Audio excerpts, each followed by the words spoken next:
Namun jika Anda mendapatkan crossover ini dan tidak sesuai dengan harapan Anda, daripada ini dianggurin dan tidak terpakai, akhirnya Anda beli lagi, Anda bisa mengubahnya sendiri. Halo, assalamualaikum warahmatullahi wabarakatuh. Teman-teman, semoga sehat selalu dan selalu dalam lindungan Tuhan Yang Maha Kuasa. Ya, kali ini saya akan berbagi pengalaman tentang crossover pasif. Jadi ketika kita sudah membeli crossover pasif, tapi speknya dengan speaker kita, bahkan dengan box kita, bahkan dengan karakter yang kita inginkan itu nggak sesuai. Nah, sebenarnya bagaimana sih cara kerja dari crossover pasif ini? Kita perlu mengetahuinya, sehingga ketika kita sudah membeli crossover pasif dan itu tidak sesuai karakternya yang kita inginkan, maka kita bisa mengubahnya sendiri dengan sedikit perubahan. Semoga bisa menjadikan sesuatu yang bermanfaat untuk Anda semuanya. Jadi cara kerjanya seperti ini. Crossover pasif itu kerjanya untuk memotong frekuensi.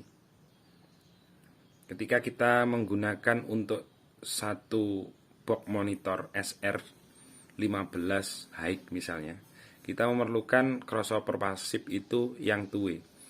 Jadi crossover pasif untuk 15 itu berfungsi untuk mengurangi frekuensi tinggi yang ada di 15-an tersebut, sehingga bunyi yang dihasilkan tidak full ring. Intinya kita masih mendapatkan frekuensi yang kita cari dari 15 tersebut, namun suara high-nya tidak masuk di 15-an tersebut, sehingga suaranya terkesan lebih nyaman daripada kita menggunakan 15-an yang full ring. Oleh karenanya diperlukan crossover pasif ini. Begitu juga dengan high-nya, tweeternya, kita juga bisa menggunakan crossover pasif ini untuk memotong frekuensi yang lebih rendah, sehingga karakter mid-nya bisa terpotong, yang ada adalah suara high-nya atau frekuensi tingginya. Namun ada beberapa hal yang perlu diperhatikan. Di high tersebut ada yang namanya super high atau high yang terlalu tinggi. Misalnya gimana ya? High itu tinggi, high suara kecil yang terlalu tipis. Nah, ini disebabkan karena kumparan yang ada di crossover tersebut. Misalnya seperti ini.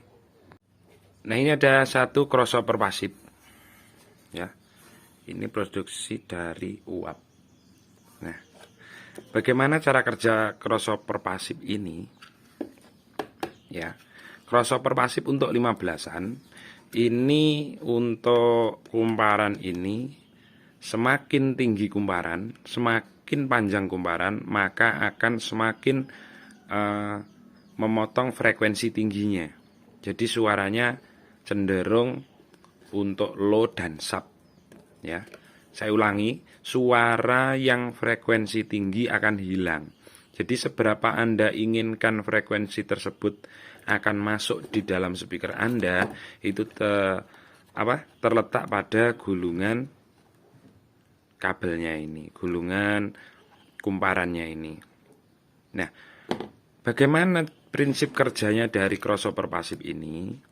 Jika di crossover pasif low untuk low itu memotong frekuensi yang tinggi, namun untuk yang high-nya itu memotong frekuensi yang rendah. Terus bagaimana cara kerjanya? Cara kerjanya adalah dengan membalik ground-nya. Begitu. Jadi gini, semisal Anda mendapatkan crossover pasif yang untuk 15-an, cuman 15-an yang Anda pakai itu speakernya nggak sama dengan apa yang dipakai di pembuat crossover ini. Misal setelah Anda mengganti speakernya, suaranya nggak sama seperti yang diinginkan oleh si pembuat crossover ini. Intinya itu berada di kumparan ini. Kalau misal ini terlalu panjang atau terlalu ngesap, atau mungkin suara ringnya untuk yang mid-nya itu kurang, Anda bisa untuk memotong kumparan ini. Namun jika itu sudah terlalu ngemit atau terlalu tinggi frekuensinya, ini yang fatal. Jadi Anda harus mengganti kumparan ini, menggantinya sendiri menjadi lebih panjang daripada crossover pasif ini. Jadi intinya bagaimana?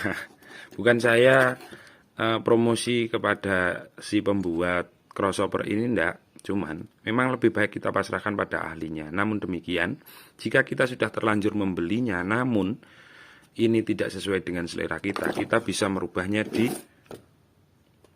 kumparan tersebut. Oke, kita lanjutkan. Lalu bagaimana padahal dengan alat yang sama, ini ada kapasitor dan juga ada kumparan. Namun demikian kerjanya berbeda. Yang satu memotong mid dan ke frekuensi tinggi, yang satu memotong untuk frekuensi rendahnya untuk di high-nya. Ini adalah perbedaan di mana letak ground tersebut. Jadi untuk yang 15-an, speaker 15-an, kita bisa jalur untuk groundnya dikasihkan kepada kapasitornya. Jadi untuk kapasitornya di groundkan, ya. Yang menuju ke ground adalah kapasitor. Sedangkan untuk high-nya itu cara kerjanya adalah yang masuk ke ground adalah kumparannya. Jadi dengan seperti itu sudah mengurangi dan mempunyai pekerjaan sendiri-sendiri, ya.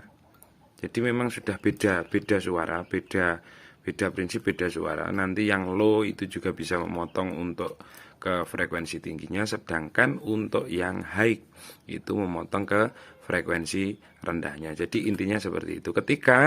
Saya ulangi, ketika Anda membeli crossover pasif namun tidak sesuai dengan harapan Anda, maka Anda bisa mengolahnya sekali lagi pada yang terpenting adalah pada kumparannya. Apakah bisa untuk kapasitor dirubah ukurannya? Bisa. Namun Anda coba dulu untuk merubah kumparannya. Anda lihat kumparannya ini terlalu besar atau mungkin bahkan terlalu kecil. Solusi yang saya sampaikan di sini adalah ketika ini terlalu panjang atau terlalu besar, Anda bisa memotongnya untuk kumparan ini. Namun jika ini terlalu kecil, itu Anda harus melakukan penggulungan lagi untuk emailnya. Jadi seperti itu ya cara kerja dari crossover pasif ini. Saya mengingatkan Anda ketika membuat crossover pasif dan memesan crossover pasif ini, hendaklah Anda membawa speaker Anda. Jadi ketika tuning, si tukang pembuat crossover pasif ini sudah mengukurnya seberapa yang harus dililitkan untuk kumparan ini, seberapa meter yang harus dililitkan kumparan ini sehingga menghasilkan suara yang Anda kehendaki. Namun jika Anda mendapatkan crossover ini dan tidak sesuai dengan harapan Anda, daripada ini dianggurin dan tidak terpakai akhirnya Anda beli lagi, Anda bisa mengubahnya sendiri. Terima kasih, semoga bermanfaat untuk teman-teman. Assalamualaikum warahmatullahi wabarakatuh.